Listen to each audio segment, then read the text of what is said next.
Таджикистан каждый год получает огромное количество инвестиций и кредитов, которые другим странам во многом даже и не снились. Досмотрите это видео до конца, и вы узнаете, куда деваются эти деньги, ведь народ их не видит. Подписывайтесь на наше обновление и будете в курсе всех последних и важных событий. Под занавес 2021 года ущерб от коррупции в Таджикистане достиг 467 миллионов сомани, причем 90 из них добавились всего за 4 последних месяца. Именно такие цифры озвучило Агентство по государственному финансовому надзору и борьбе с коррупцией республики.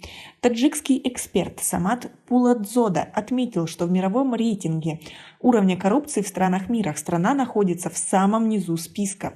Удивляет другое: в республике параллельно работают сразу две крупные структуры, созданные для борьбы с этим злом: антикоррупционное агентство и счетная палата. Не считая различные подразделения правоохранительных органов, а количество коррупционных преступлений только растет, отметил Пуладзода.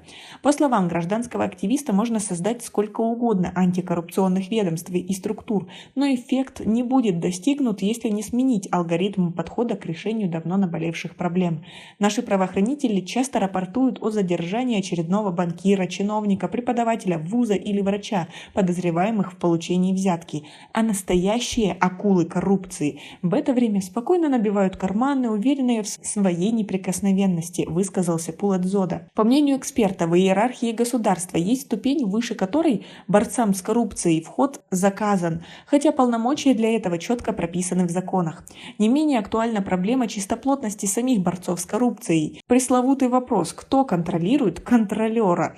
Согласно полученным данным, Таджикистан находится на 25-м месте по уровню коррупции в мире. И это несмотря на заявленные властями новые меры по ее предотвращению. Пару лет назад по личному распоряжению Эмомали Рахмона была проведена масштабная чистка агентства по борьбе с коррупцией, когда ряд высокопоставленных руководителей ведомств лишились своих должностей и стали фигурантами уголовных дел. Тогда глава государства пригрозил распустить ведомство, если оно не заработает по-настоящему. Результаты, как мы видим, не впечатляют, рассказал политолог Даврон Мухамадиев. Ущерб от коррупционных преступлений может подорвать целую отрасль экономики страны. Достаточно вспомнить крах двух системообразующих кредитных учреждений Таджикистана – Агроинвестбанка и Таджпромбанка, добавил эксперт. Выдавая необеспеченные кредиты, они довели себя до банкротства.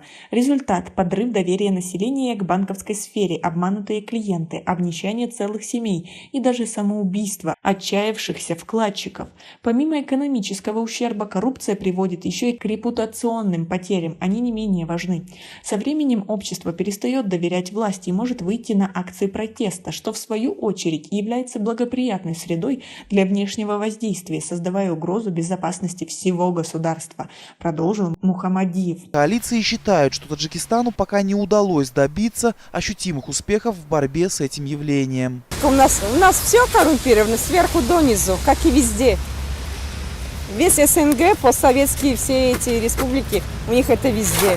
Это система, это болезнь. Если надо лечить, надо полностью всю систему лечить. А как вы относитесь к такому сценарию? Свои ответы напишите нам, пожалуйста, в комментарии. Наиболее эффективным шагом в создавшейся ситуации аналитик считает введение поправки в действующее законодательство, небольшой, но очень значительной. Он предлагает отменить презумпцию невиновности в отношении чиновников, занимающих должности с потенциальной коррупционной составляющей. Смысл поправки очень прост. Отныне не следственные органы должны доказывать вину подозреваемого, а он сам обязан представить аргументы в свою защиту.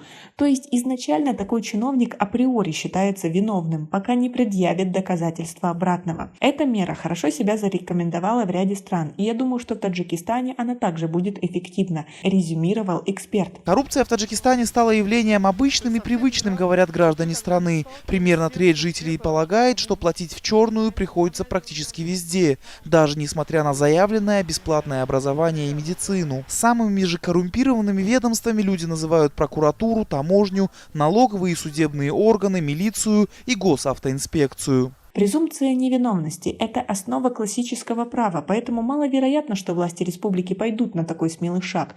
С другой стороны, тяжелые времена требуют тяжелых мер, а при высоком уровне коррупции они неизбежно наступят. А вы как думаете? Свои ответы напишите нам, пожалуйста, в комментарии. Это влияет на уровень жизни, значительно сокращает конкурентную среду в целом во всех сферах, и особенно в экономике, и народ страдает.